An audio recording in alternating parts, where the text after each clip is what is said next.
Jesus é o Senhor? Amém. Hoje nós vamos para a mensagem 11, que é sobre a ressurreição de Cristo, tá bom? E tudo está coordenado com o tema geral desta conferência.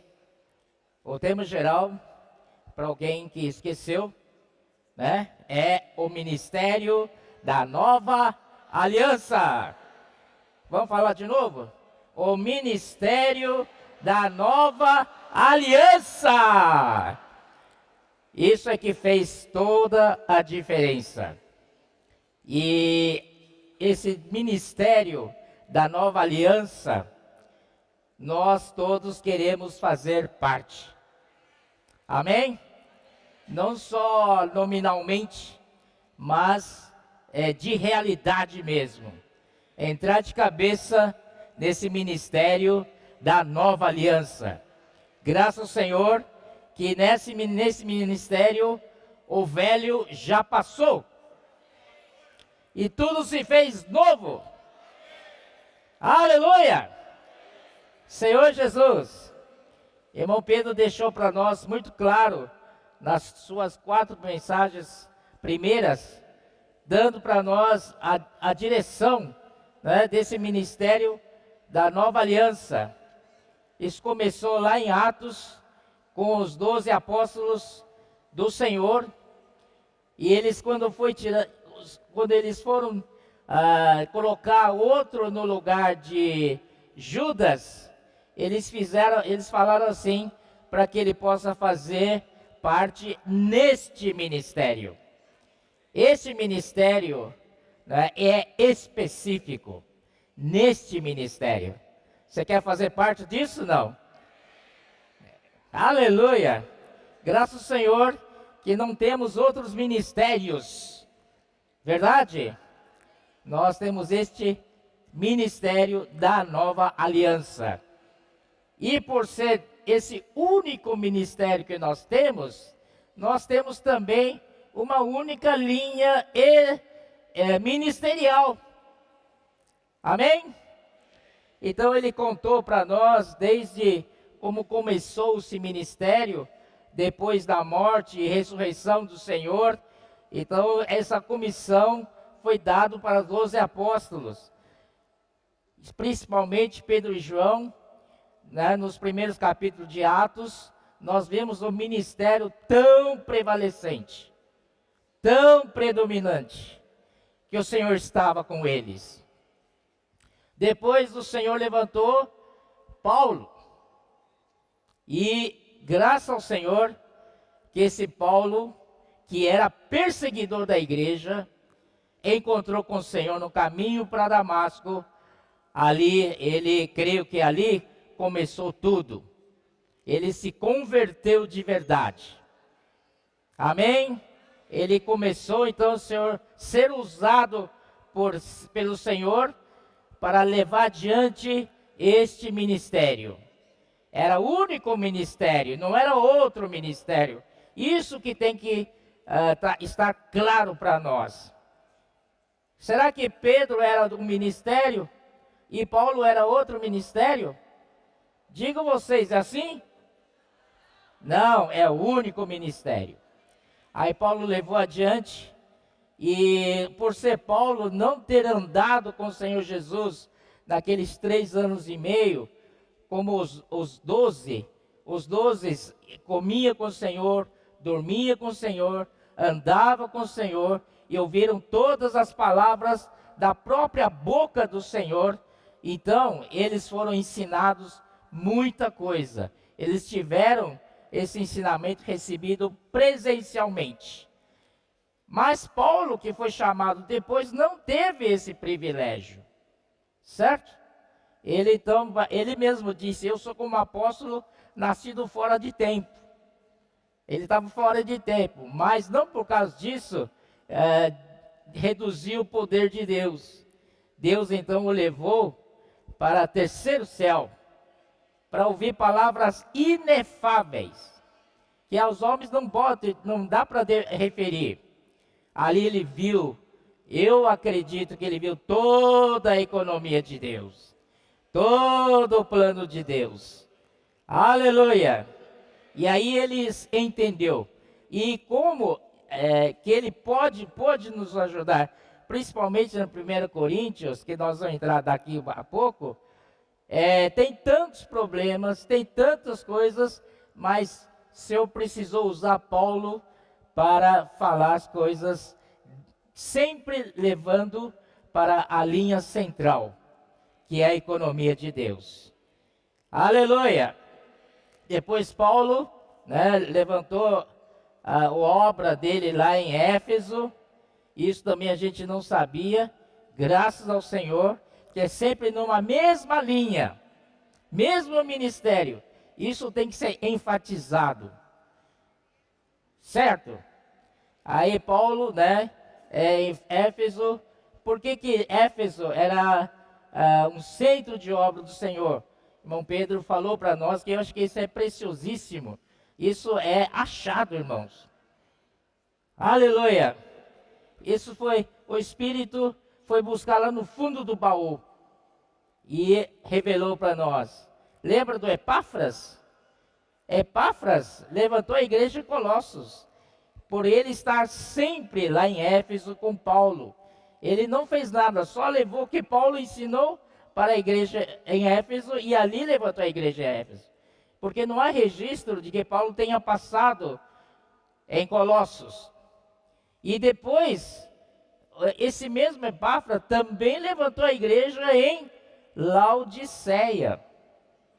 E o mesmo Epáfras também foi e levantou a igreja em Hierópolis. Puxa vida, esse obreiro é muito útil para o Senhor. Então, tudo por causa do centro de obra que Paulo levantou ali. Amém? E depois nós sabemos que Paulo não pôde continuar. Será que terminou o ministério? Ficou com Paulo? Não. Graças ao Senhor. Em 67, Paulo, depois de Cristo, Paulo foi preso e morto em Roma, mas em 69, a história diz que João foi para Éfeso.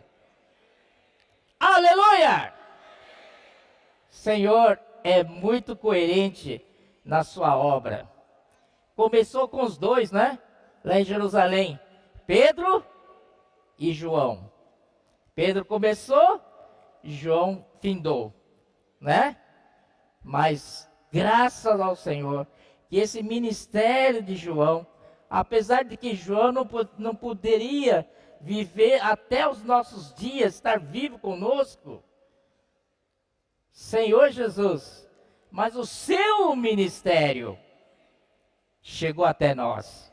Seu ministério não acabou e segue até nós, né? Oh, Senhor Jesus. Então é sempre o mesmo ministério. Não me diga que há ministério em Jerusalém, outro ministério em Antioquia e outro ministério, sei lá, em Éfeso, sei lá, com João, mas sempre uma mesma linha ministerial. E hoje a bola está conosco. A bola chegou a nossa vez, né?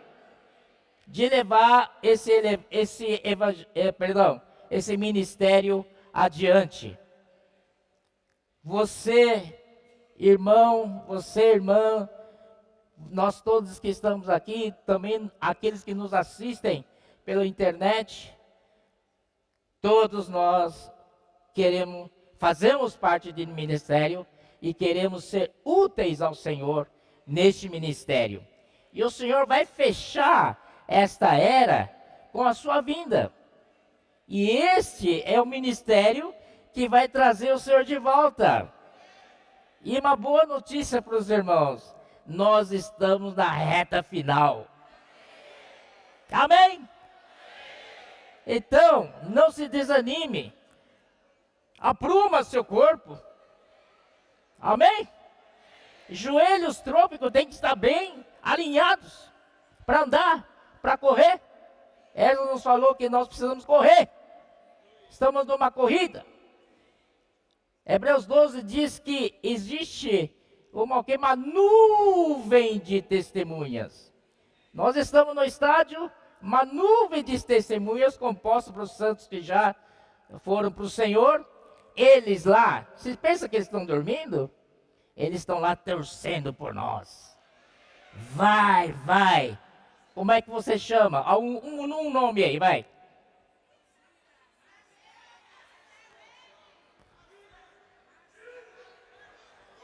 Sei lá, Senhor Jesus. Evandro! Gritou mais alto. Não, é Fernando. É o Fernando eu conheço. Estou por todo dinâmico, né, Fernando? Aleluia. Então, Fernando, né? Tá ali correndo no estádio e uma nuvem de testemunhas. Vai, Fernando, não para, viu? Não para. Vamos lá, chega. Falta pouco. Eu, Fernando lá, mas tô cansado, tô arrastando meu pé. Não, vai mais um pouquinho, estamos perto. Graças ao Senhor. Que encorajamento, né? Aleluia! Vamos correr então? Aleluia! Então, vamos levar esse propósito do Senhor adiante.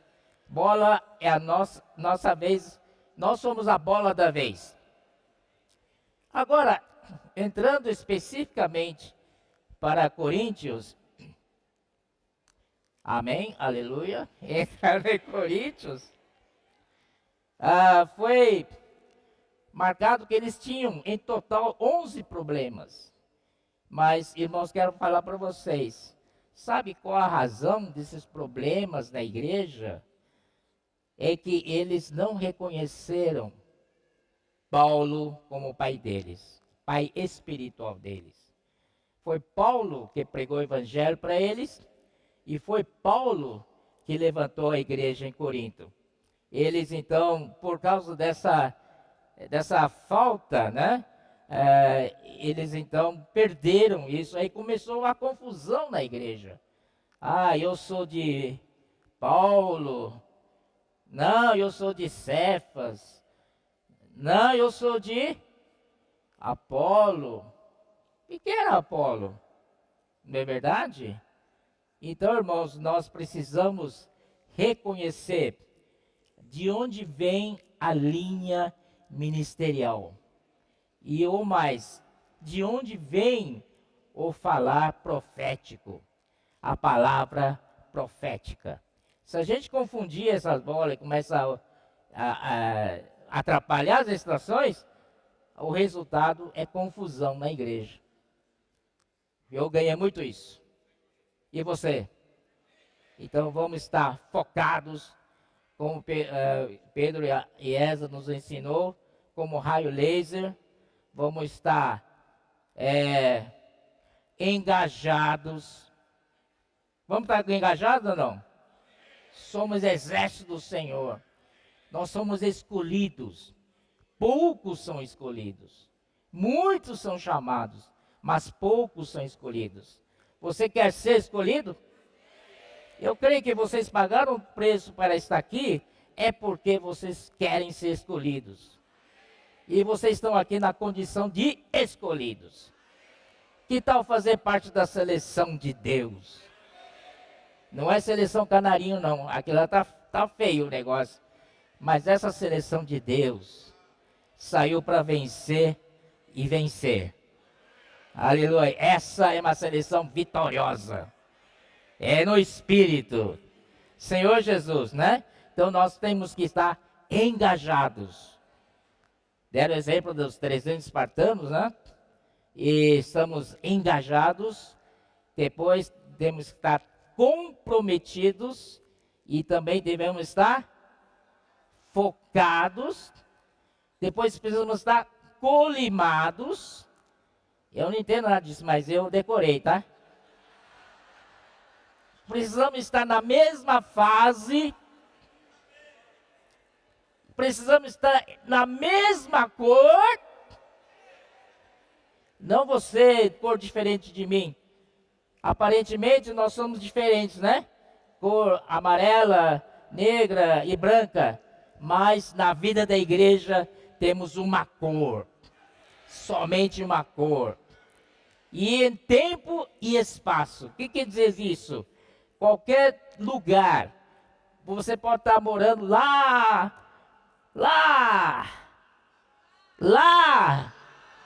para lá, não é? Você ainda é um com a gente. Aleluia! Esse está colimados e fecha em paralelo e aponta num foco e corta até aço. Rapaz, eu sozinho não sou nada e Satanás me perturba, não é verdade? Mas quando estou com os irmãos, como esse raio laser, somos vitoriosos. Bom, tem que falar do problema, né? Sem problema, não tem graça, porque como Esdras falou, é como se um anel de brilhante, certo? E quem quer dar presente, principalmente para sua esposa, viu? Você tem que dar um presente valioso, anel de brilhante. Se você não conseguir pagar brilhante, tem bastante falsificado por aí, né? Made em Paraguai, né? Mas, aparência parece um anel, né? Anel verdadeiro, tal. E a caixa, o que serve a embalagem? Para realçar o que está dentro. Para realçar o anel de presente, o anel de brilhante. Aleluia! Então, graças ao Senhor pelas coisas negativas que a gente está aprendendo muito hoje. Olha, só vou citar os 11 problemas que essa nos ajudou. E aí a gente entra no problema de vez, né?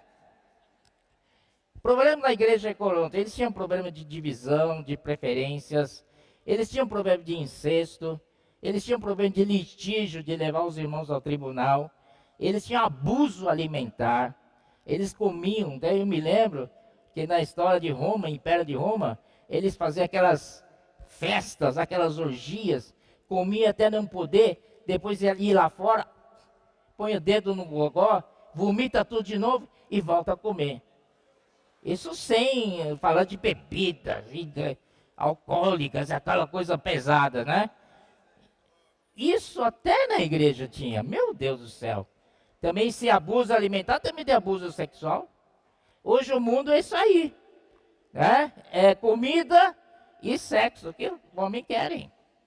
Infelizmente, isso não pode existir na igreja. Depois tem o problema de casamento, capítulo 7. Coisas sacrificadas aí dos capítulos 8 e 9. Eles também tinham problema com a autoridade. E o Paulo, no capítulo 11, deixou uma ordem bem clara. Primeiro é Deus. Depois é Cristo. Logo é o homem. E, por fim, a mulher. Amém? Isso não significa que a mulher é inferior ao homem. Essa é uma ordem estabelecida por Deus. Amém? Eu sei que as irmãs que estão aqui são muito úteis. Úteis até mais do que, tem mais capacidade que os irmãos. Mas, pela ordem de Deus, tem que se submeter de estar debaixo dos homens. Amém? Não tem problema nisso, né? Ou temos? Aleluia. Aí tinha um problema de ceia do Senhor também, na hora de partir o pão, né, eles faziam também festa de amor ali, aí embebedavam, tinha gente caído de bêbado ali. E depois vai partir o pão, né? Senhor Jesus. Misericórdia mesmo. Depois tem os problemas de dons, capítulo 12 a 14, Miguel Mar, graças ao Senhor, nos deu belas 4 mensagens. Eu ganhei muitíssimo sobre esses 3 capítulos. Ele falou de 11 também, né? 11, 12, 13 e 14. E hoje, o 10º problema é sobre a ressurreição, que está no capítulo 15. E eu vou demorar um pouco com vocês, tá? Não fica olhando para o tempo. Nós vamos almoçar, se Deus quiser. Esse capítulo sobre ressurreição é o capítulo mais longo de Coríntios. São 58 versículos. E agora? Aleluia! E cada versículo é importante. A gente tem que falar todos eles. Tudo bem? E finalmente, capítulo 16, aí finda a 1 Coríntios, que é sobre ofertas. Eu coloquei assim, como lidar com as riquezas materiais. Isso também está ligado com ressurreição. Você precisa estar na vida ressurreta para vencer, né, o mamon. Amém? E nós não temos dois senhores. Temos um só Senhor. Deus. Mas tem gente que serve Deus e serve mamon. A Bíblia fala que não pode servir dois senhores. Não existe. Para nós é um só Senhor. Senhor dos senhores.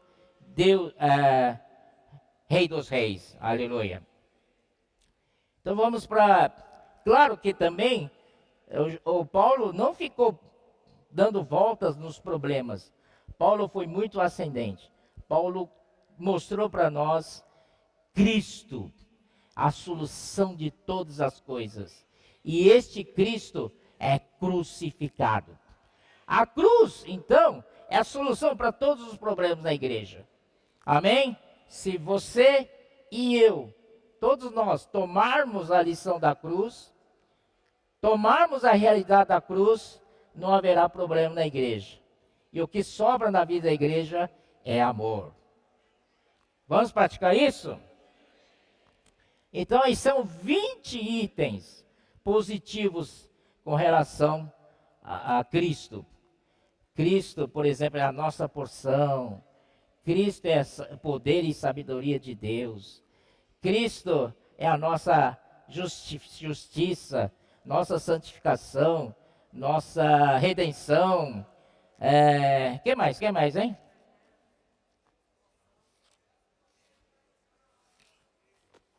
Cristo é a nossa justiça, santificação e redenção.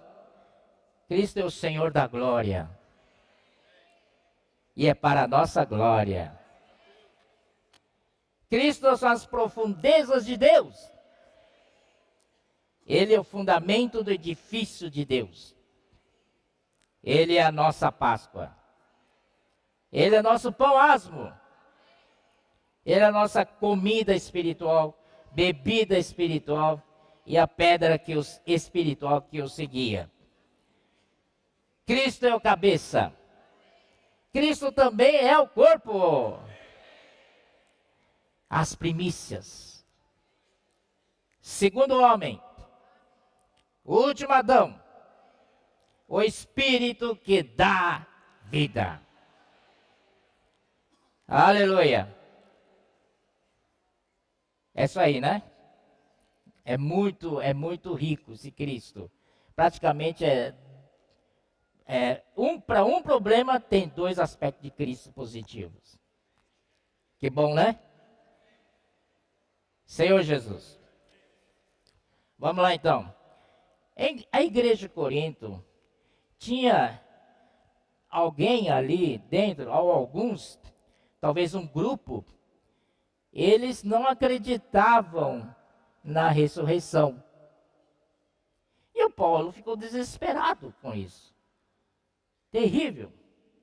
Porque a ressurreição é o pulso de linha da economia de Deus. Se você tira a ressurreição, não tem mais nada. Amém?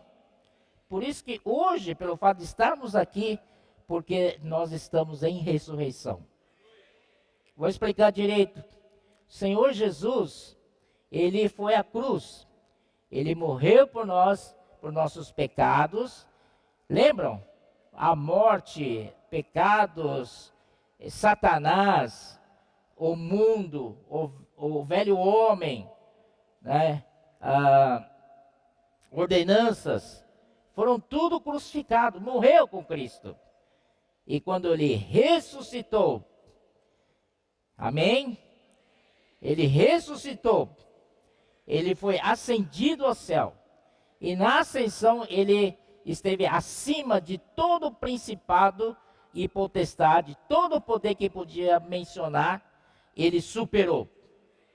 Foi ao Pai, ali ele foi glorificado. Hoje está à destra do Pai, mas ao mesmo tempo ele se tornou o Espírito que dá vida. E quando ele veio, entrou em cada um de nós, por nós abrirmos o nosso coração e cremos nele, invocando o seu nome, nós somos salvos. E aí, irmãos, aí quando estamos juntos, nós formamos a igreja.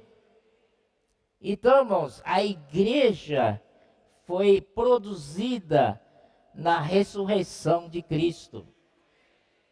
E nós estamos acima de tudo, dos principados, potestades, de Satanás, de ego, não sei o que, tal. Aleluia! Então a igreja já nasceu na vitória. A igreja, portanto, é vitoriosa. Amém? Então, quando você volta para as suas localidades, que postura que você vai ter diante da reunião de partir o pão? Derrotado? Eu vi irmãos que vão lá orar pelo pão e cálice, desculpe mencionar isso, ele está lá. Ô Senhor, perdoa meus pecados. Ô Senhor, cubra-me com teu sangue. Irmãos, aí é uma vitória. Amém? É uma reunião de vitória. Ainda mais, celebremos uma festa ao Senhor. Não é? E você vai lá na festa, todo mundo triste. Não, celebra a festa de alegria. Senhor Jesus, tu venceste a morte, tu venceste tudo, e ainda do seu lado saiu água e sangue. Sangue para nossa redenção e água para nos dar vida. Aleluia! E nós estamos nessa posição de vitória. Talvez individualmente Satanás nos pega, mas quando estou com os irmãos, sou vitorioso. E a oração da igreja é prevalecente. Senhor Jesus. Então aqui, versículo 1 de 1 Coríntios 15. Irmãos, venho lembrar-vos o evangelho que vos anunciei, o qual recebestes e no qual ainda perseverais. Graças ao Senhor pelo evangelho que foi nos anunciado. Esse evangelho não é só da graça, esse evangelho é completo. Envolve Cristo e a igreja. E, versículo 2, por ele também sois salvos. E aqui, na melhor tradução por ele também estamos sendo salvos. Graças ao Senhor, né? Se retivermos a palavra, tal como vou-la preguei, a menos que tenhais crido em vão. Você crê em vão? Eu não. Eu tinha total convicção quando criei no Senhor pela fé. Aleluia. Antes de tudo, vos entreguei o que também recebi, que Cristo morreu pelos nossos pecados. Aleluia. Segundo as Escrituras. Então, irmãos, quando ele diz segundo as Escrituras, nós devemos crer com a fé a toda a palavra de Deus. Não estamos aqui pela opinião de um ou pelo ponto de vista de outro, estamos aqui focados na palavra. O que foi sepultado e ressuscitou ao terceiro dia, segundo as Escrituras. Então, a questão de ressurreição tem que ser pela fé. E fé na palavra de Deus. Amém? E ele, depois da ressurreição do Senhor, apareceu Ele foi sepultado e ressuscitou ao terceiro dia, segundo as Escrituras, e apareceu a Cefas, e depois aos 12. Depois foi visto por mais de 500 irmãos de uma só vez, dos quais a maioria sobrevive até agora, porém alguns já dormem. Depois foi visto por Tiago, mais tarde por todos os apóstolos. Afinal, depois de todos, foi visto por mim, como por um nascido fora de tempo. Porque eu sou o menor dos apóstolos. Puxa vida, que essa atitude de Paulo, né, nos toca, né? Eu sou o menor dos apóstolos. Que humildade, né? Que mesmo não sou digno de ser apóstolo, de ser chamado apóstolo, pois persegui a igreja de Deus. Vocês se lembram disso lá em Atos? Paulo perseguia a igreja. Paulo perseguia aqueles que invocavam o nome do Senhor. E ia nas casas, tirava a gente de lá e levava para o julgamento. E muitos eram condenados. Esse era Paulo. Era justamente isso que o Senhor pegou para levar adiante seu ministério. Aleluia! E no versículo 10 ele diz assim: mas pela graça de Deus, sou o que sou. Esqueço se eu sou o menor dos apóstolos. Lá em Efésios 3:8 ele diz que eu sou o menor dos santos. Se você está aqui, você é maior que Paulo, segundo a palavra de Paulo. Amém? Então, mas olha só, tem uma diferença. Paulo disse: mas pela graça de Deus sou o que sou. Você também, meu irmão, pela graça de Deus, você pode ser muito usado pelo Senhor. Amém? Ah, não, eu sou assim, tal. Mas experimenta a graça. A graça só veio depois da ressurreição. Amém? E Cristo foi quem trouxe a graça. Porque sou tal, mas pela graça sou o que sou, e a sua graça que me foi concedida não se tornou vã. Senhor tem te dado graça ou não? No seu dia a dia? E essa graça tem se tornado vã? Se tem se tornado vã, tem que se arrepender. Porque a graça que nos foi otorgado, nos foi dado, não pode se tornar vã. Temos que usar a graça. Antes trabalhei muito mais do que todos eles. Puxa, Paulo, o menor dos apóstolos, né, e tal, como ele disse que ele viu o Senhor mais tarde, depois de todo mundo, tal. Mas, meus amados irmãos, ele disse que ele trabalhou muito mais do que todos eles. Todos eles são os apóstolos que estão na frente dele, certo? Ele trabalhou muito mais do que todos eles. Nós vamos aqui dar um aplauso para o Paulo, né? Puxa, ele é capaz. Olha só, ele labutou, forçou. Mas ele diz assim, a frase não terminou. Antes trabalhei muito mais do que todos eles, todavia, não eu, mas a graça de Deus comigo. Amém? Em Gálatas 20:20, alguém pode virar lá mais rápido do que eu? Que diz? A minha Bíblia é de papel, é difícil ficar. Senhor Jesus. Efésio ainda. Achei, Gálatas 2:20.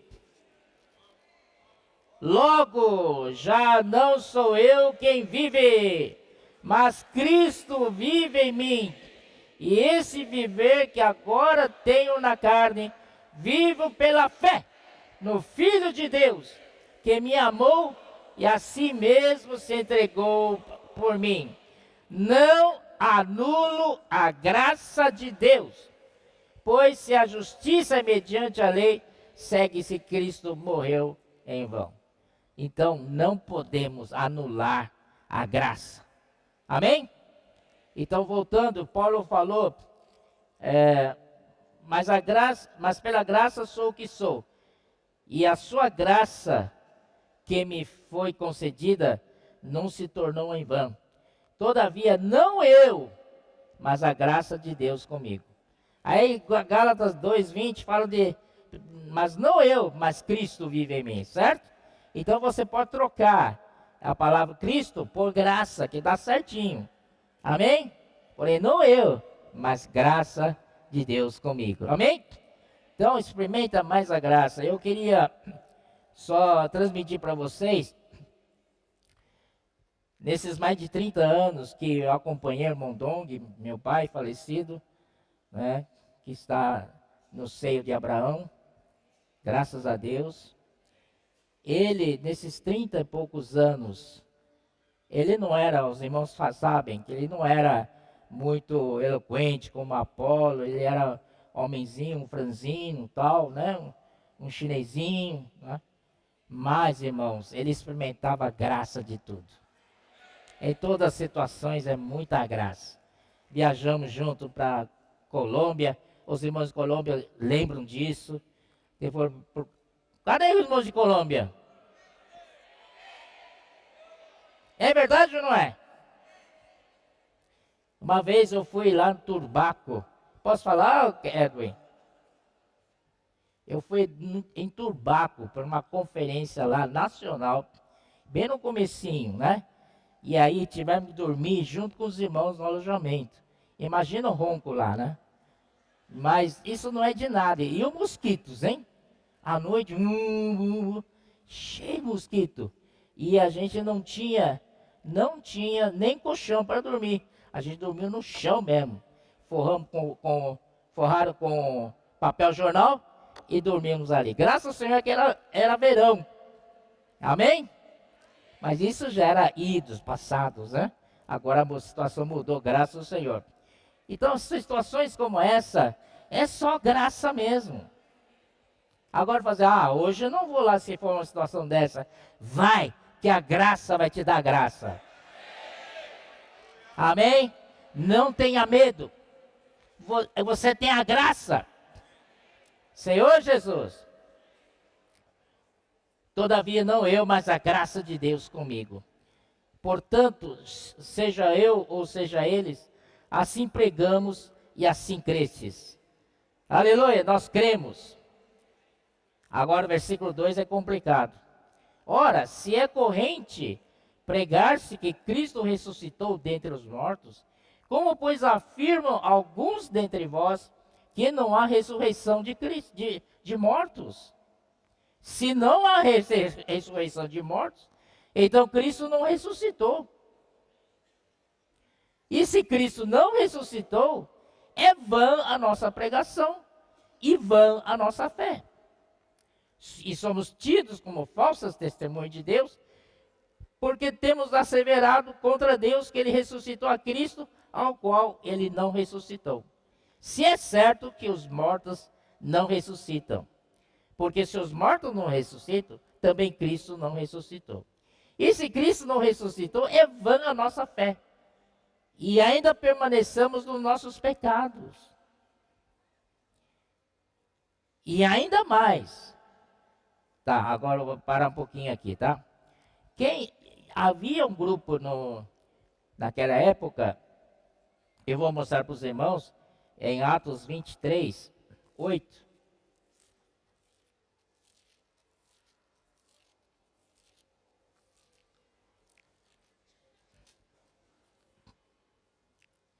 Diz assim, 23, 8 em Atos. Pois os saduceus declaram não haver ressurreição, nem anjos, nem espírito, ao passo que os fariseus admitem todas essas coisas. Bom, importante é saber que os saduceus, eles não criam em ressurreição. E veja só o ambiente que estava na igreja em Corinto, discutindo se há ressurreição ou não. Isso atrapalha o dispensar de Deus para cada santo. Atrapalha mesmo, né? E aí, se não há ressurreição, o que estão fazendo aqui? Então nossos pecados ainda existem. O que vocês acham? Ainda existem seus pecados? Seus pecados não foram perdoados? Então não diga que não há ressurreição. Existe ressurreição, sim. Amém? E se Cristo não ressuscitou, é vã a nossa fé? Diga você, é vã a sua fé? Cristo ressuscitou ou não ressuscitou? Diga bem forte para eu ter certeza. Amém? De que vocês estão comigo, tá? E versículo 18. E ainda mais, os que dormiram em Cristo pereceram. Em 1 Tessalonicenses 4, de 13 em diante, lá diz que quando vier a ressurreição, primeiro a ser ressuscitado são os cristãos, os nossos irmãos que já morreram, certo? Eles vão ressuscitar primeiro, depois os que ainda ficarem vivos, aí eles vão ressuscitar segundo, quer dizer, eles vão ter seus corpos transfigurados, vão ganhar nosso novo corpo, e todos serão arrebatados para o Ares, para estar com o Senhor. E no versículo 19 diz assim: se a nossa esperança em Cristo se limita apenas a esta vida, somos os mais infelizes de todos os homens. Terrível, né? Oh, Senhor Jesus, a nossa esperança em Cristo não se limita apenas a esta vida. Aleluia! Nós temos uma outra vida para viver. Nosso alvo é entrar no reino dos céus. Amém? Ó Senhor Jesus, foi falado, mas queria repetir quão importante. Nós estamos na vida da igreja, isso faz parte da economia de Deus, não é certo? Então, irmãos, nós estamos, né? Tem duas eras aqui. Primeiro é a era da igreja, que é a era da graça, certo? E também a era da realidade. E também tem a parte de aparência. Claro, creio que aparência é muita gente. Mas tem a realidade. Você quer viver na aparência? Faz de conta que? Fica disfarçando? Isso não é real. Precisamos viver na realidade. Amém? E quem vive na realidade, então, ainda tem outra era. É a era do reino dos céus. Porque a era de Deus compreende a eternidade passada e a eternidade futura. É isso que os irmãos precisam entender, né? Reino dos céus engloba a nossa era. Precisamos viver na realidade e não na aparência. Muitos cristãos que conheço, muitos mesmo, eles sempre vivem na aparência, não é? Mas eu incentivo os irmãos, encorajo a todos a viverem na realidade. Senhor Jesus. Então, quando vier a manifestação, que é a era seguinte, será a manifestação dessa realidade. Hoje a realidade está dentro de nós. Amém? Ninguém enxerga. Mas quando você prega o evangelho, você está manifestando o reino que está dentro de você. Então, irmãos, esse não é brincadeira não. Orar pelas pessoas. Posso orar por você? Mas sempre leva alguma literatura. Seja jornal, seja livros. Não é verdade? Eu quero dizer para vocês uma falha. Eu peguei uma vez São Paulo, o 99, e no fim, Eu falei, posso orar por você? Você tem alguma necessidade? Ele falou assim, puxa, estou cheio de necessidade. Tenho a prestação do carro para pagar, tenho a prestação da casa para pagar, tenho isso para pagar. E chega. Vamos, quer uma oração? Claro que eu quero. E orei, tal, e ele recebeu a oração, muito crendo mesmo. Uma das experiências muito boas que tive com ele. E depois eu desci do carro e foi embora. Naquela hora não dei nem um jornalzinho para ele. Essa foi uma minha falha. Então tem que levar alguma coisa. Esses dias estão fazendo campanha, né? De você levar com você cada pacotinho de quanto? 10, né? Cada pacote de 10 para você já sair daqui da rua, da estância e ir para sua casa, já vai evangelizando. Amém? No posto de gasolina, nos restaurantes, nos lanchonetes, no pedágio, já vai. E se você não tiver jornal ou alguma literatura, algum livro, essa pessoa vai querer te achar quando, não é? Só lá no reino mesmo, talvez. Senhor Jesus. Então, não podemos falhar nisso, né? Bom, agora vamos para a parte pesada aqui.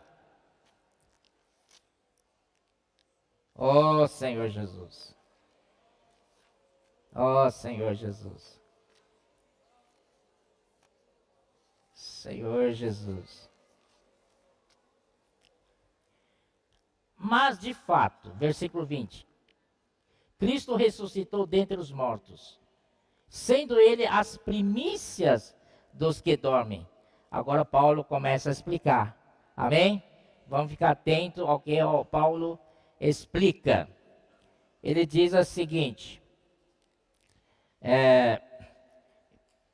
Cristo ressuscitou, sendo ele as primícias dos que dormem. Vamos ver alguns versículos? Vamos?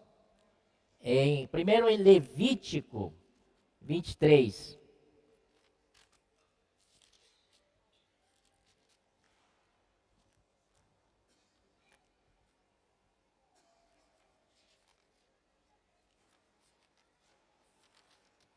Levítico 23,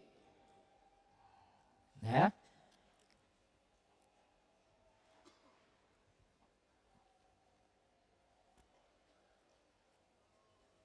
Versículo 10, 11. Cristo como a primícia. Foi predito lá em Velho Testamento. Fala aos filhos de Israel e dize-lhes: quando entrardes na terra que vos dou, e cegardes a sua messe, então trareis o molho das primícias da vossa messe ao sacerdote. E este moverá o molho perante o Senhor, para que sejais aceitos. No dia seguinte, no dia imediato ao sábado, o sacerdote o moverá.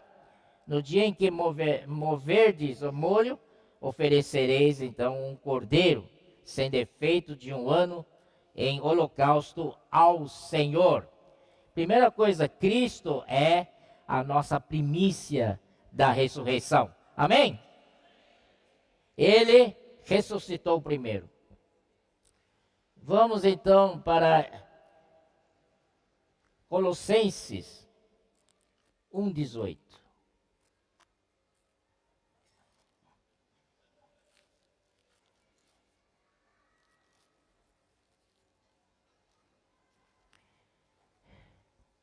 Ele é a cabeça do corpo, da igreja. Ele é o princípio. Ele é o primogênito de entre os mortos, para em todas as coisas ter a primazia. Aleluia! Ele é o primeiro a ressuscitar dos mortos. Depois também Efésios 1, 20 e 23.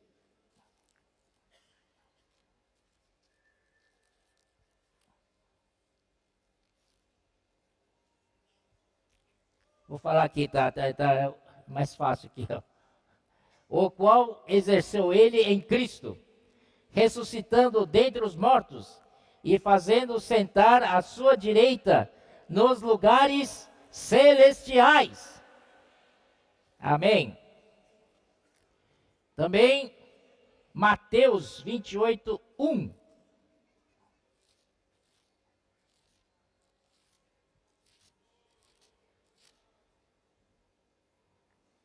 No findar do sábado, ao entrar no primeiro dia da semana, Maria Madalena e a outra Maria foram ver o sepulcro. E eis que houve grande terremoto, porque um anjo do Senhor desceu e removeu a pedra.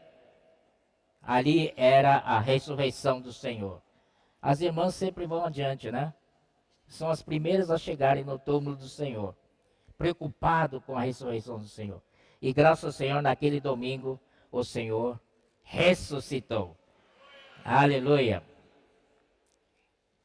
E versículo 21, visto que a morte veio por um homem, também por um homem veio a ressurreição dos mortos. Romanos 5,12.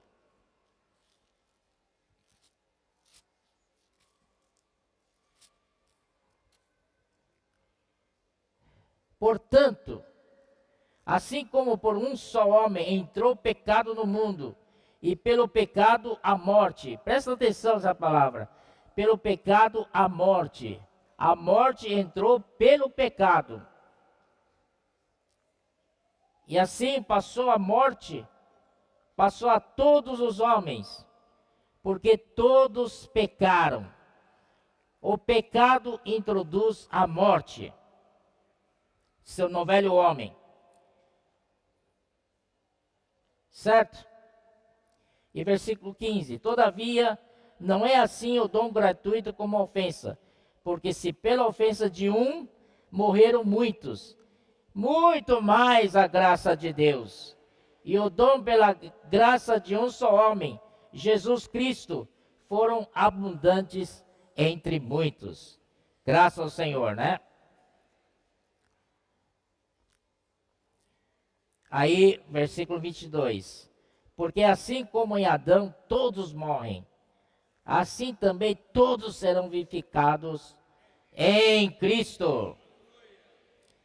E versículo 23 começa a nos dar a ordem dos que vão ressuscitar. Porém, cada um, porém, por sua própria ordem. Existe uma ordem. Primeiro, Cristo, as primícias. Nós já vimos em Levítico 2, tá? Levítico 23, né? É o mesmo versículo. Ele ressuscitou o primeiro. Amém? Agora o problema é nós, né?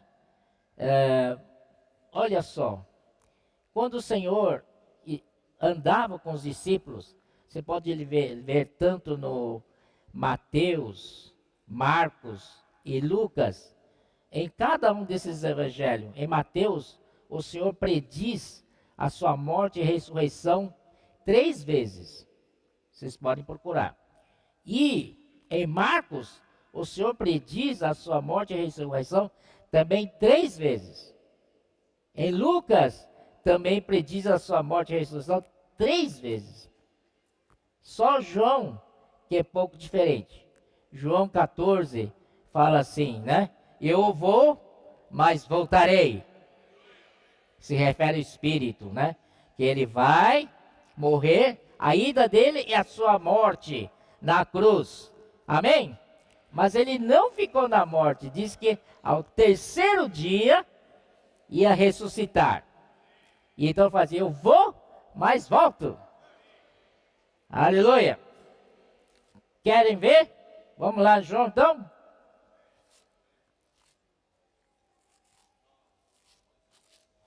Ó Senhor Jesus. Diz assim, no versículo 2: na casa de meu pai há muitas moradas. Se assim não fora, eu vou-lo teria dito. Pois vou preparar-vos lugar. Graças ao Senhor. O Senhor foi nos preparar lugar. E que lugar é esse? Então, versículo 5, disse-lhe Tomé, Senhor, não sabemos para onde vais. Como saber o caminho? Respondeu-lhe Jesus, eu sou o caminho, e a verdade, e a vida. Ninguém vem ao Pai, senão por mim. Vocês mataram a charada ou não? O Senhor ia preparar lugar. E eles falam, que lugar é esse? Que caminho para chegar a esse lugar? Me dá o endereço. Eu coloco no Google, pronto, vou chegar lá. Certo? Mas o Senhor deu uma dica muito grande para eles. Eu sou o caminho, e a verdade, e a vida. Ninguém vem ao Pai, senão por mim. Então, o lugar, esse lugar é o Pai. A própria pessoa do Pai é o nosso lugar. Tira da cabeça a mansão celestial. Senhor Jesus não voltou ainda, porque tem muitas casas que estão construindo ali, né? Ainda não terminou a obra, por isso o Senhor não voltou. Mas na verdade, o Senhor já voltou. Voltou em forma de Espírito. E para simplificar, 16. E eu rogarei ao Pai, e Ele vos dará outro Consolador, a fim de que esteja para sempre convosco. O Espírito da verdade, o Espírito da realidade, que o mundo não pode receber, porque não o vê, nem o conhece. Vós o conheceis, porque Ele habita convosco e... Mas quando o Senhor falou isso, o Espírito não tinha vindo, porque ele estava vivo ainda. Era necessário ele morrer, ser crucificado, tá? Ressuscitar, ser glorificado, para que o Espírito venha. Mas hoje, como nós lemos esse versículo? Como nós lemos esse versículo? E o Espírito da verdade, que o mundo não pode receber, porque não o vê, nem o conhece, vós o conheceis, porque ele habita convosco e está em vós. E está em vós. Está em você? É verdade? Esse é o Espírito da realidade. Você quer viver na realidade do reino dos céus? Aqui, ó, esse é o Espírito. Esse é o lugar. Aí, outro Consolador, a gente pensa que o Senhor manda outra coisa, né? Mas eu disse, não vos deixarei órfãos. De repente, o Senhor disse que outro Consolador, o Espírito da verdade, sempre na terceira pessoa. De repente, o versículo, ele volta para a sua primeira pessoa. Diz assim, não vos deixarei órfãos. Seria, o Espírito da verdade não vos deixará órfãos. Certo? Então, isso prova que o Senhor rogou ao Pai, para que venha outro Consolador. E esse outro Consolador é o Espírito da verdade, que é Ele mesmo. Não tem dúvida não, né? E aí, agora sim, naquele dia, versículo 20, vós conhecereis que estou em meu Pai, vós em mim, e eu nele. Aleluia! O Senhor está no Pai, o Pai está no Senhor. E aí agregou o terceiro elemento, que somos nós. Irmãos, é maravilhoso isso, né? É ou não é? João 17, que os irmãos têm falado, que é muito importante.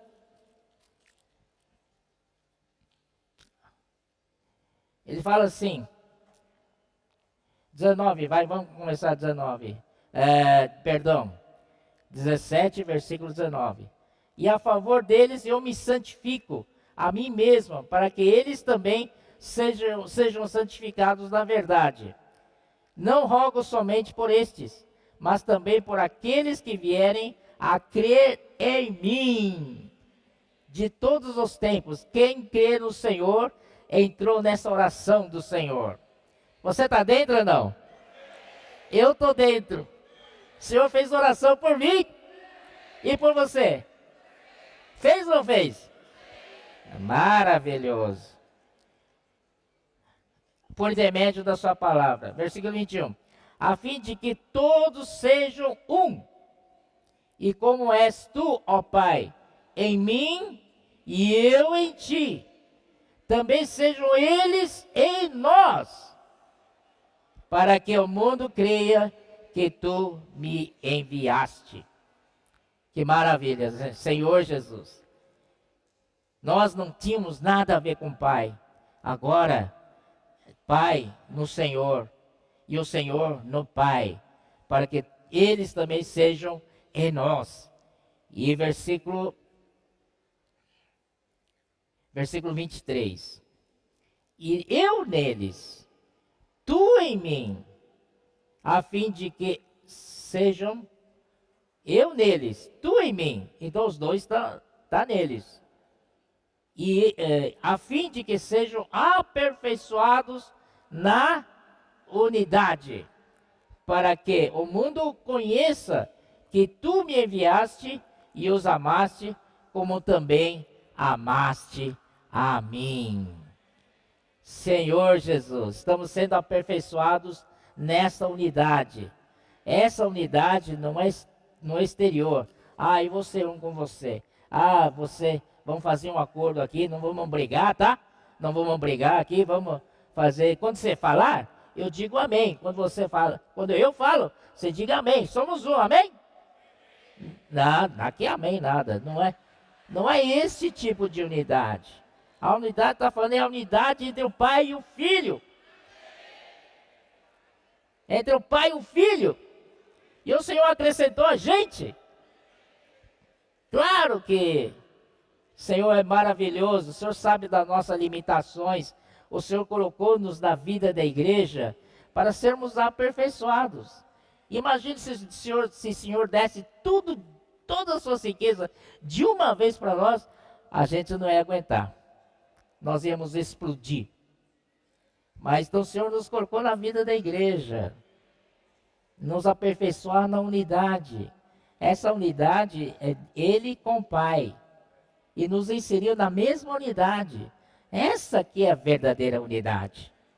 E nessa unidade estamos sendo aperfeiçoados. E onde? Na vida da igreja. Por que ele disse então, versículo, né? Que amaste como também amaste a mim, aqui, no final do versículo 23. Para que o mundo conheça que tu me enviaste e os amaste, como também amaste a mim. Aqui, irmãos, quero chamar a atenção que tudo termina em amor. A vida da igreja tem que terminar em amor. Miguel nos ajudou com o capítulo 13 para a gente poder usar os dons do capítulo 12 e o versículo 14. Tudo pode passar menos o amor. Esse amor é amor de Deus. Aleluia! Vamos prosseguir? Amém!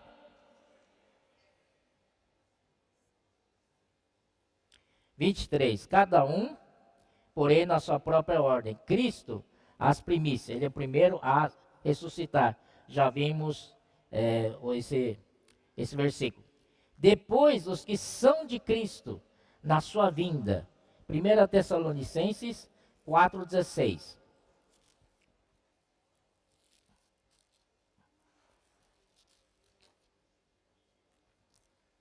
Porquanto o Senhor mesmo, dada a sua palavra de ordem, ouvida a voz do arcanjo e ressoada a trombeta de Deus, descerá dos céus, e os mortos em Cristo ressuscitarão primeiro. Depois nós, os vivos, os que ficarmos, seremos arrebatados juntamente com eles entre nuvens para o encontro do Senhor nos ares, e assim estaremos para sempre com o Senhor. Consolai-vos, pois, uns aos outros com essas palavras. Muito bom, né? Nós, primeiro Cristo ressuscitou, depois nós, né, temos a realidade de ressurreição em nós, e devemos viver por essa realidade de ressurreição. Entretanto, um dia ainda vamos ressuscitar fisicamente. Amém? Entretanto, aqui eu queria chamar a atenção dele, aproveitando esse versículo, porque o Senhor mesmo, dada a sua palavra de ordem, ouvida a voz do arcanjo, ressoada a trombeta de Deus, Cristo ressuscitará, descerão do céu e os mortos em Cristo ressuscitarão primeiro. Então, primeiro Cristo, a ordem segundo, são os que já morreram em Cristo, e com os que ficarem vivos, serão arrebatados juntamente com eles. Mas, irmãos, esse arrebatamento aqui, diz assim, juntamente com eles, entre nuvens, para o encontro do Senhor nos ares. E assim estaremos para sempre com o Senhor. Sempre quando há um funeral na vida da igreja, é muito comum a gente usar esse trecho para consolar a família, consolar os parentes, consolar os amigos do morto, certo? Então, estaremos para sempre com o Senhor. Oh, que bom, né? Mas eu quero dizer para vocês, quando forem arrebatados entre as nuvens, para o encontro do Senhor nos ares, ainda serão julgados. Certo ou não?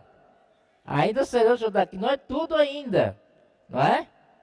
Mas nós temos uma grande chance de nos tornar vencedores coletivos. Isso é diferente. Isso está em Apocalipse, capítulo 12. Isso eu queria encorajar os irmãos.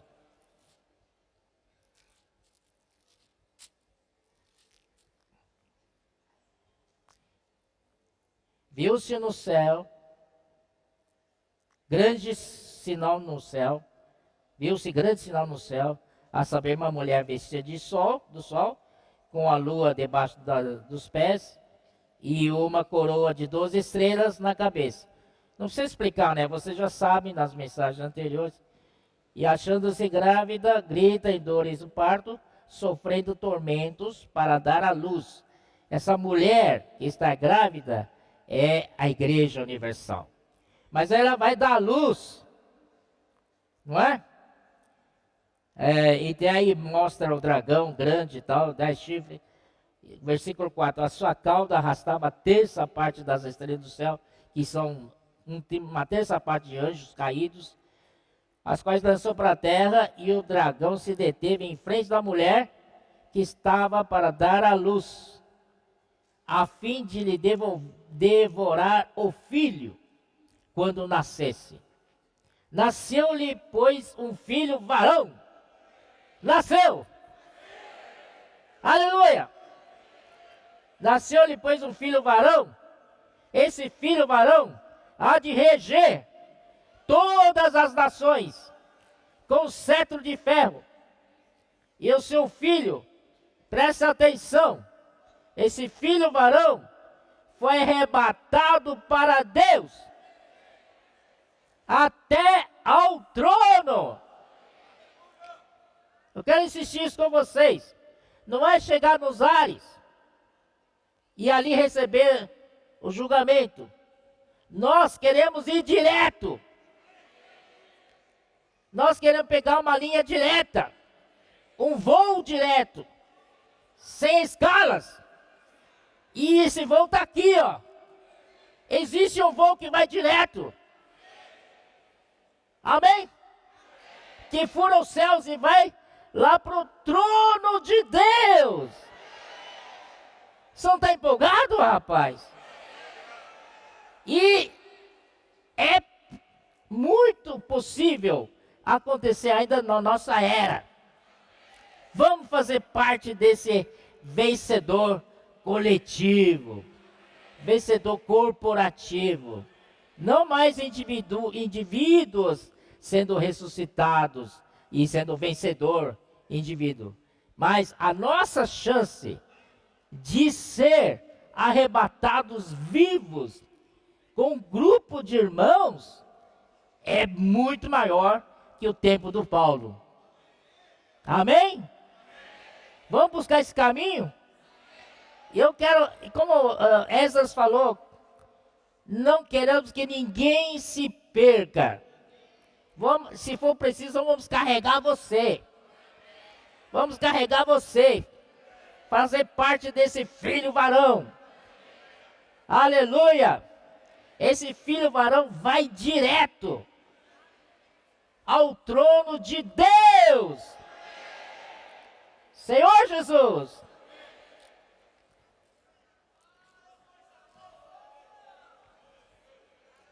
Aleluia. Então, irmãos, essa é a ordem da ressurreição, né?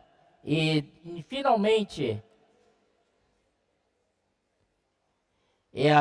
também tem outro tipo de ressurreição, né, que está no Apocalipse 20, que na verdade não é bem ressurreição, é para julgar os incrédulos, os mortos, né? Ele fala assim, versículo 11: Vi um grande trono branco, e aquele que nele se assenta, de cuja presença fugiram a terra e o céu, e não se achou lugar para eles. Vi também os mortos. Então, o trono branco está relacionado aos mortos, os grandes e os pequenos, postos em pé diante do trono. Então se abriram livros, ainda outro livro, o livro da vida, foi aberto, e os mortos foram julgados, segundo as suas obras, conforme que está escrito nos livros. Deu mar aos mortos, e nele estavam. A morte e além entregaram seus mortos que nele estavam, e foram julgados um por um, segundo as nossas obras. Tá? As suas obras. Irmão, tem uma grande notícia para vocês, amém? Muito positiva. Não fazemos parte desse julgamento, dessa ressurreição. Amém? Isso é para as nações, para as pessoas, né? Que não tiveram oportunidade de crer em Jesus, ou não quis aceitar alguém que pregou o evangelho para eles. Não vamos julgar, tá bom? Mas isso aí termina então, né? O trono branco, com todo tipo de ressurreição, será naquele tempo. Versículo 24: Então virá o fim, quando ele entregar o reino ao Pai, ao Deus e Pai, quando houver destruído todo principado, bem como toda potestade e poder. Aleluia. Irmãos, aqui, Cristo é o Filho. Amém? Então, ele recebeu um reino e, na verdade, pela economia de Deus, na verdade, no tempos lá atrás, Deus usou arcanjo. Lembra do arcanjo? Sinete de perfeição, é isso, aquilo. Mas esse arcanjo se orgulhou contra Deus e queria subir, e queria, por causa do seu orgulho, queria ser igual a Deus. Deus então arrojou para a terra. Então, como que Deus vai fazer agora? Deus então envia seu próprio Filho. Não só para fazer a redenção, para concluir essa era. Então virá o fim. Senhor Jesus, o reino ao Deus, ele então quando vamos ver lá no Atos, Lucas.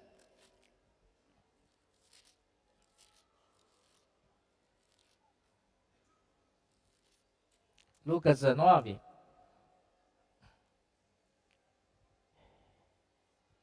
Aqui ele fala assim, versículo 9.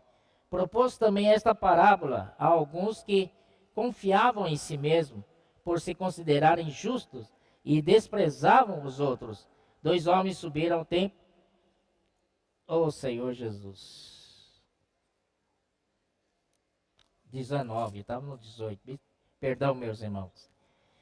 Versículo 11. Ouvindo estas coisas, Jesus propôs uma parábola e visto estar perto de Jerusalém, e lhes pareceu que o reino de Deus havia de manifestar-se imediatamente.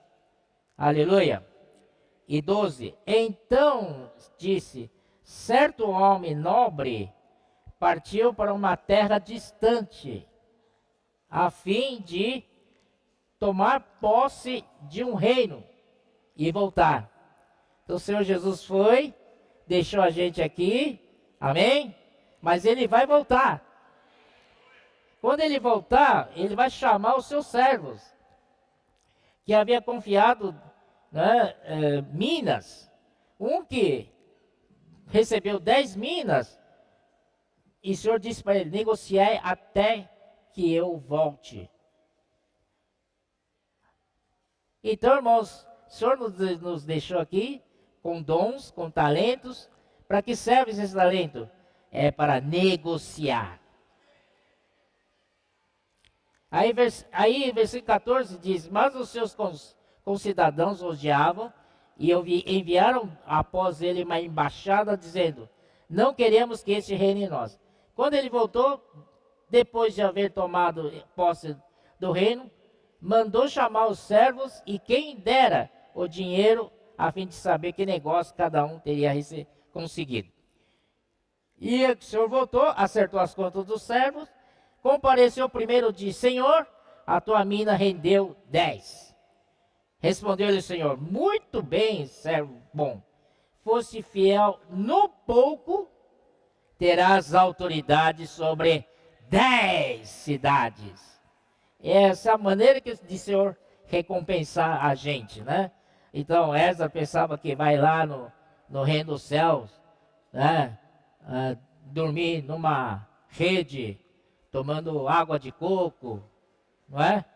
Isso não vai existir não, porque o Senhor vai dar mais coisas para ele fazer. Aleluia! Então o Senhor Jesus foi, está lá buscando o reino, enquanto isso os seus servos, que somos todos nós, estamos negociando talentos, para que quando o Senhor voltar, não fiquemos com as mãos abanando ou enterrando a sua mina, o seu talento. Amém, irmãos? Isso quer dizer que todos nós temos que render o talento para o Senhor. E o Senhor vai cobrar dos seus servos.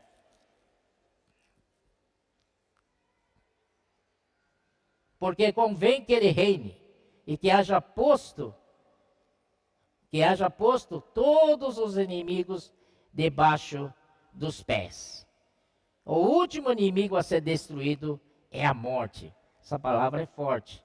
Precisamos ir em Apocalipse 20. Depois do milênio, olha aqui. No seu subtítulo, na sua versão, deve estar escrito assim: a prisão de Satanás por 1000 anos.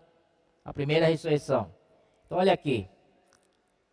Então vi descer do céu um anjo, tinha na mão a chave do abismo e uma grande corrente. Ele segurou o dragão, a antiga serpente, que é o diabo, Satanás, e o prendeu por 1000 anos. Isso aconteceu no milênio, no reino dos céus, quando Satanás será o quê? Será preso. Graças ao Senhor, glória a Deus, finalmente será preso. E lançou-o no abismo, fechou e pôs selo sobre ele, para que não mais enganasse as nações, até se completassem os 1000 anos. Infelizmente, depois disso, é necessário que ele seja solto pouco tempo. E aí, versículo 7. Quando, porém, se completar os 1000 anos, Satanás será solto da sua prisão. Satanás não é brincadeira não, né? Um pouco de tempo, oportunidades para ele já sai. E sairá a seduzir as nações. Em pleno milênio, meu irmão. Você acredita nisso? Na esfera do reino, na esfera de Cristo como nosso rei, Satanás ainda vai seduzir as nações. que há nos 4 cantos da terra, ó Gog, Gog e Magog, a fim de reuni-las para o peleja. O número dessas é como areia do mar. Você acredita, depois de ter passado transformação, santificação, glorificação, e lá no reino, ainda será exposto nossa vida da alma? E não são poucos, não. Como areias do mar. Marcharam então pela superfície da terra e sitiaram o acampamento dos santos e a cidade querida. Desceu, porém, fogo do céu e os consumiu. Versículo 10. O diabo, o sedutor deles, foi lançado para dentro do lago do fogo e enxofre, onde já se encontram não só a besta, como também o falso profeta, e serão atormentados de dia e de noite pelos séculos dos séculos. Finalmente, Satanás, falso profeta e a besta serão lançados no lago de fogo. Então não tem como, né? Então, irmãos, aí no versículo 14, para ser mais rápido, versículo 14 diz: então a morte e o inferno foram lançados para dentro do lago de fogo. Esta é a segunda morte, o lago de fogo. Graças ao Senhor que não fazemos parte da segunda morte. Amém? Graças ao Senhor, seremos ressuscitados. Aqui, irmãos, a morte finalmente é o último inimigo a ser derrotado. Puxa, como é, eu estava pensando, né? Como a morte é terrível.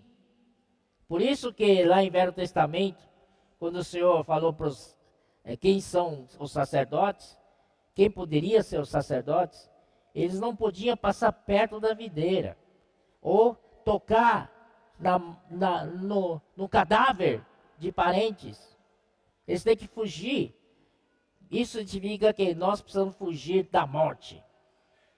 Amém?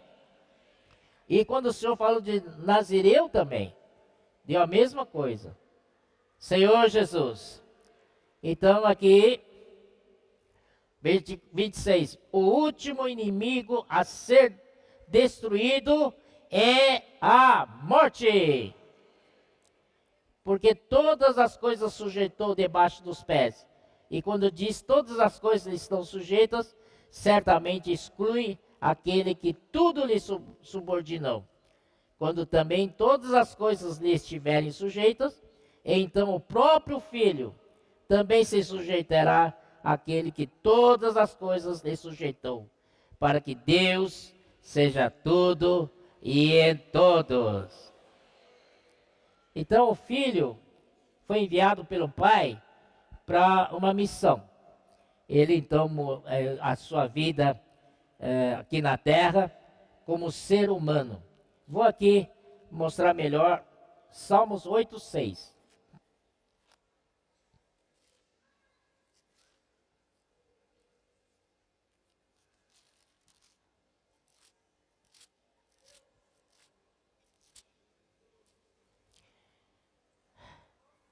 Ó Senhor, Senhor nosso, quão magnífico em toda a terra é o teu nome, pois expuseste nos céus a tua majestade, da boca de pequeninos e crianças de peito, suscitaste força por causa dos teus adversários, para fazeres emudecer o inimigo e o vingador, quando contempla os teus céus, obra dos teus dedos, e a lua e as estrelas que estabeleceste, que é o homem. Que dele te lembres, e o filho do homem que o visites. Fizeste-o, no entanto, por um pouco menor do que Deus, e de glória e de honra o coroaste. O Senhor veio aqui na terra como homem. Amém? E como homem ele foi coroado. E como homem, ele foi glorificado. Hoje existe um homem na glória. Amém? O Senhor venceu. Ele se tornou cabeça da igreja. E nós temos a missão de, como igreja, encabeçar todas as coisas nele, para ele ser o Senhor de todas as coisas. Amém? Então, irmãos, olha, nunca antes houve um homem lá na glória. Antes, quando o filho estava com o pai, os dois estavam na glória.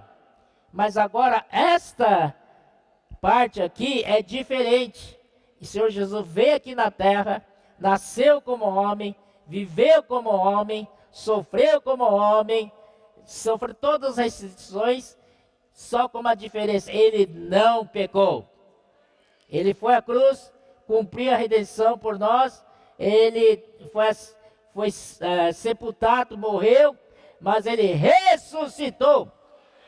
A diferença daqui era a ressurreição. Ressurreição, você pode falar que é mudança de esfera, amém. Mudança para outro ambiente, amém.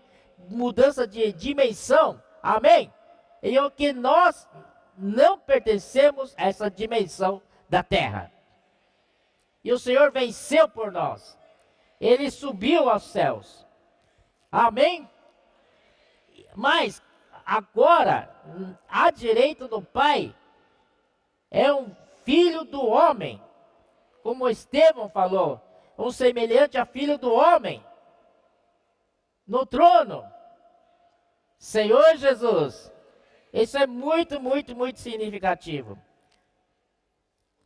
Então Deus, e quando ele voltar pela segunda vez, ele vai pegar os vencedores, não é? E junto com ele, e passar o milênio, né? E nós junto com ele, os vencedores, junto com Cristo, vão reger todas as nações. E tem autoridade para isso. Então, quando o Senhor, em Mateus 28, acho que é 19 em diante, diz assim: toda a autoridade me foi dada. Portanto, ide e pregai o evangelho. E fazei discípulos a todas as nações, também ensinando-os a palavra que o Senhor tinha dito. Amém, irmãos? Aleluia! Então, tudo está consumado. Satanás foi derrotado. A besta foi com ele. Que mais? O falso profeta também, finalmente ali, está tudo resolvido. Mas tem a da morte. Mas a morte, finalmente o Senhor também acabou com aniquilou com a morte. Amém. Senhor Jesus. Já são 10 para meio-dia. Acho que eu vou parar aqui. Pode não? Tá melhor, né? Amém. Jesus é o Senhor. Gostaram da viagem? Apertem os cintos, que vão viajar mais.